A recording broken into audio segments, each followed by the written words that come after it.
मेरा ना शादी से पहले एक बॉयफ्रेंड था जिससे मैं बहुत प्यार करती थी, लेकिन वो ना कुछ करता नहीं था और उल्टे सीधे कामों में रहता था। इस वजह से मेरे घर वालों ने मेरी शादी उससे नहीं करवाई। और ये तेरे साहब ये फौजी थे तो इनसे मेरी शादी करवा दी।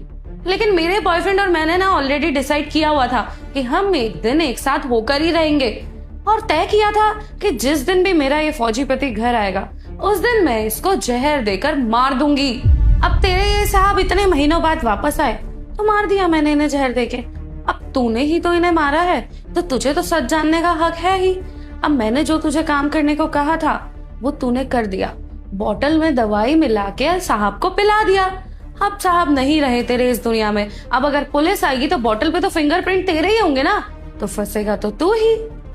अब अगर पुलिस पूछेगी कि किसने मारा इनको तो मैं तो बोल दूंगी कि मैं तो घर पे ही नहीं थी, ये हमारा नौकर इसी ने मारा होगा, पानी इसी ने पिलाया था तो जहर भी इसी ने दिया होगा, चाहे तो आप फिंगरप्रिंट चेक कर लो। अब बोल, अब चाहिए तुझे 20 लाख रुपए? बहुत उड़ रहा था ना, 20 लाख रुपए मांग रहा था। अरे मैंने इतना सब कुछ किया, इतनी प्लानिंग की, अपने पति को मार दिया अपने बॉयफ्रेंड को पाने के चक्कर में, तो तू मुझे पागल समझता है? मैं तुझे 20 लाख रुपए दूंगी तो मुझे क्या मिलेगा? अच्छा खासा 20,000 रुपए मिलते, लेकिन नहीं, तुम गरीबों को तो तेज चलने की आदत है। वही है ना, सही कहा है किसी ने, जो गरीब होता है ना सोच से गरीब होता है, उसे हमेशा अपनी औकात से ज्यादा चाहिए। जितना मिल रहा होता है उसमें तो वो खुश रहता ही नहीं है। और हाँ, सारे पैसे ना मेरे होंगे, कोई 20 लाख रुपए नहीं मिलने वाले तुझे। और ये 20,000 रुपए भी ना मुझे मजबूरी में देने पड़ रहे हैं क्योंकि तूने मेरा काम किया है, मेरे कहने पर इनको पानी में जहर दिया है।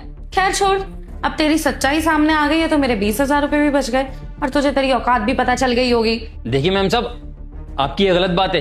एक तो इस जोखिम भरे काम में मैंने आपका साथ दिया और आप मुझ पर इल्जाम डाल रही हैं और मुझे ही फंसाकर मेरी जिंदगी खराब करना चाहती हैं। हाँ तो तेरे जैसे गरीब लोगों के साथ ना ऐसा ही होना चाहिए। तू अपनी औकात से बाहर गया और मैंने तुझे जो 20,000 रुपए देने थे अब मैं वो भी नहीं दूंगी। अच्छा खासा मैं मजबूरी में तुझे 20,000 रुपए दे रही थी, लेकिन तुम गरीब अपनी औकात दिखाने से पीछे थोड़ी रहते हो। अच्छा मैडम एक बात बताइए, फर्ज कीजिए साहब अभी खड़े हो जाएं तो कैसा रहेगा? मजा आएगा या नहीं? हाँ क्या बकवास कर रहा है? तेरे साहब अब इस दुनिया को छोड़ के जा चुके हैं, अब तेरे साहब कभी नहीं उठेंगे और तुझे भी ना कोई नहीं बचा सकता मुझसे। और ये उठेंगे भी कैसे, क्योंकि ये दुनिया से उठ चुके हैं। मैम साहब एक बार देखिए तो सही, साहब की सांसें तो चल रही हैं। क्या क्या बोल रहा है तू? ऐसे कैसे हो सकता है?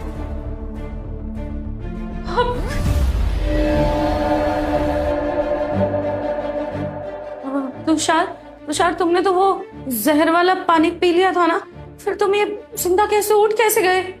हाँ, नहीं पिया मैंने तुम्हारा दिया हुआ पानी।